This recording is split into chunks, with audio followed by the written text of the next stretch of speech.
Que a graça do Senhor possa invadir o seu coração. Que bom estarmos juntos aqui em mais um programa Profetizando Vida. Esse programa que nos aponta os caminhos de vida que o Senhor tem preparado para cada um de nós. Cabe a cada um de nós, então, apenas andarmos por Ele. Esses dias atrás foi muito interessante, eu, no meu momento de oração, praticando a disciplina da solitude, aquietando a minha alma para buscar ouvir as direções de Deus para a minha vida, eu tive uma impressão no meu espírito muito interessante. Eu me via andando por uma praia e eu via logo à minha frente algumas pegadas. E era a direção que eu sentia no meu coração era de que eu estava andando pelas pegadas, pelas pisadas de Jesus, como se estivesse trilhando o seu caminho, andando pelo seu caminho. E essa é a minha oração por você, meu querido amigo que está aí me assistindo nessa hora, que você também possa andar pelas pegadas de Jesus, que você possa se esforçar para trilhar o seu caminho. É óbvio que existem muitas direções na minha vida que precisam de serem alinhadas totalmente à vontade da pessoa do Senhor Jesus Cristo, assim como em você também. Mas nós estamos aí, como Paulo, nos esforçando, como ele mesmo disse. Não que eu já tenha alcançado, mas uma coisa eu faço, esquecendo-me das coisas que para trás ficam. Eu avanço para aquelas que estão diante de mim, prossigo para o alvo, para o prêmio da soberana vocação de Deus em Cristo Jesus. E temos falado aqui sobre pecados capitais, e eu quero falar com você hoje, então, sobre o último pecado capital, que é o pecado da luxúria. E o que seria a luxúria? Olha, Deus, ele criou homem e mulher no Jardim do Éden, nós sabemos, e Deus, então, deu ao primeiro casal essa graça de poderem desfrutar de uma vida íntima, de uma vida sexual, dentro dos parâmetros do casamento. Mas quando o sexo, ou quando o apetite sexual, ele foge a essa proporção, ou quando nós usamos o apetite sexual como forma de dominação, ou quando o apetite sexual é aquilo que norteia, aquilo que dirige a nossa vida, então isso se torna luxúria. Quando alguém dirige a sua vida apenas pelos impulsos sexuais, até mesmo quando pessoas casadas estão usando os seus cônjuges apenas como um meio de satisfação pessoal, isso é luxúria, Porque, preste atenção, o sexo, de acordo com a perspectiva que Deus o tensionou para os primeiros pais e para cada um de nós, dentro da estrutura do casamento, ele deve ser feito com uma outra pessoa e não apenas com o corpo da outra pessoa. Mas quando nós desconsideramos a pessoa que está ali, o cônjuge que está ali, tanto homem quanto mulher, quando nós consideramos apenas o corpo da pessoa e queremos apenas usar o corpo da pessoa para satisfazermos as nossas necessidades fisiológicas, as nossas necessidades básicas, então nós estamos trilhando o caminho da luxúria, porque o desejo de Deus não é apenas unir corpos, o desejo do Senhor é unir pessoas. O texto diz lá em Gênesis, deixará o homem, pai e mãe, unir-se à sua mulher, e os dois se tornarão uma só carne. Haverá um entrelaçamento perfeito entre eles, não apenas o corpo, mas um entrelaçamento de duas pessoas.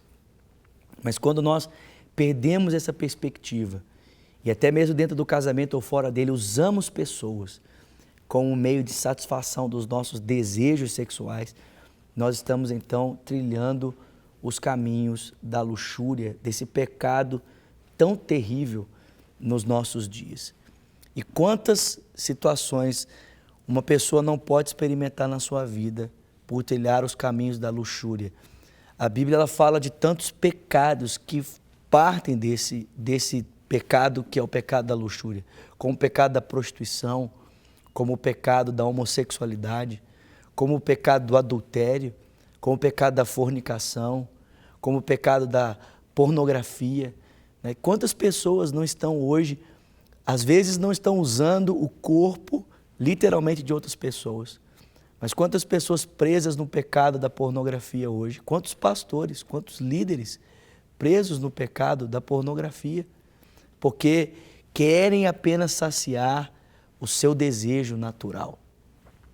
E nós então vamos nos tornando escravos, vamos nos tornando presos a isso. E isso vai então sujando a minha vida, sujando a sua vida. A Bíblia conta uma história muito séria de um jovem chamado Amnon.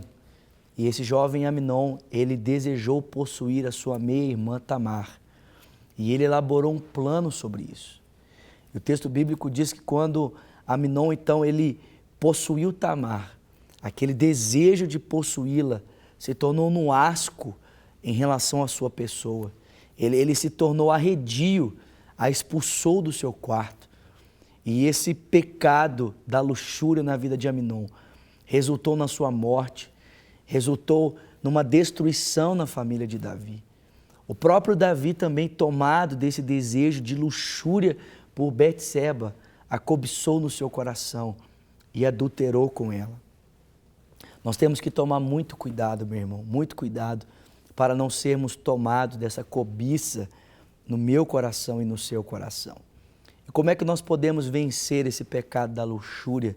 Como é que nós podemos vencer esse comportamento danoso, terrível, na minha vida e na sua vida? Muito simples. Nós devemos trilhar o caminho da pureza. E o caminho da pureza, no que diz respeito aos solteiros, é o caminho da abstinência, é o caminho da castidade. Eu sou um jovem pastor, tenho 31 anos, e pela misericórdia de Deus eu tenho caminhado já há muitos anos nesse caminho da pureza, nesse caminho da abstinência. Eu posso dizer para você que é jovem e me assiste, estou aqui todo engravatado, né, fazendo o programa do pastor Márcio. Normalmente não é assim que eu me visto, mas eu posso dizer, talvez você é jovem e me assiste, que não é fácil. Existe um sofrimento para me manter casto, para me manter puro, até por causa do ministério, mas também para a glória do nome do Senhor. Existe um sofrimento que acompanha essa decisão. Mas se eu quero ter o meu coração puro, esse é o caminho para uma vida pura no meu interior. E para você que é casado, existe também uma pureza para que você não seja pego pela luxúria, né? Antes de desejar possuir o corpo da sua esposa, deseje ter a sua esposa. Antes de desejar possuir o corpo do seu marido, deseje ter o seu marido. Eu sei que às vezes parece um pouco mais difícil para marido do que para mulheres, né? Normalmente a mulher, para se dar ao seu esposo, ela precisa ter os seus sentimentos envolvidos. O marido não necessariamente, mas que haja essa cumplicidade, não apenas de corpo, mas que haja essa cumplicidade de coração entre ambos. Que você, marido, possa não apenas ver o corpo da sua esposa, mas ver a sua esposa, a fim de que o entrelaçar de vocês seja um todo e não apenas uma relação aparente para a satisfação das necessidades apenas sexuais naturais. Que haja um entrelaçamento perfeito entre vocês. Santidade. É isso que nós precisamos na nossa vida, se nós queremos seguir os caminhos do Senhor. Bom, nós estamos aqui encerrando e talvez esse assunto tenha suscitado perguntas em você, talvez você jovem ou você casado. Bom, está aqui o nosso telefone, 3429-9550, você pode ligar para nós. Também existe um livro que foi a fonte da elaboração dessas reflexões. Se você quiser, você pode ler Os 7 Pecados Capitais, o autor é Os Guinness, você pode procurar, talvez possa edificar um pouquinho mais a sua trajetória cristã.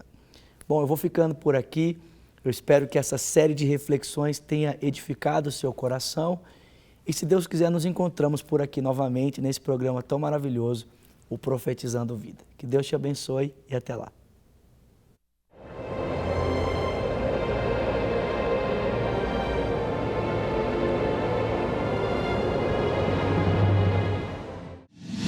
Para receber todas as novidades do canal, inscreva-se e se curtir o vídeo, clique em gostei. Aproveite para acompanhar a Rede Super nas redes sociais.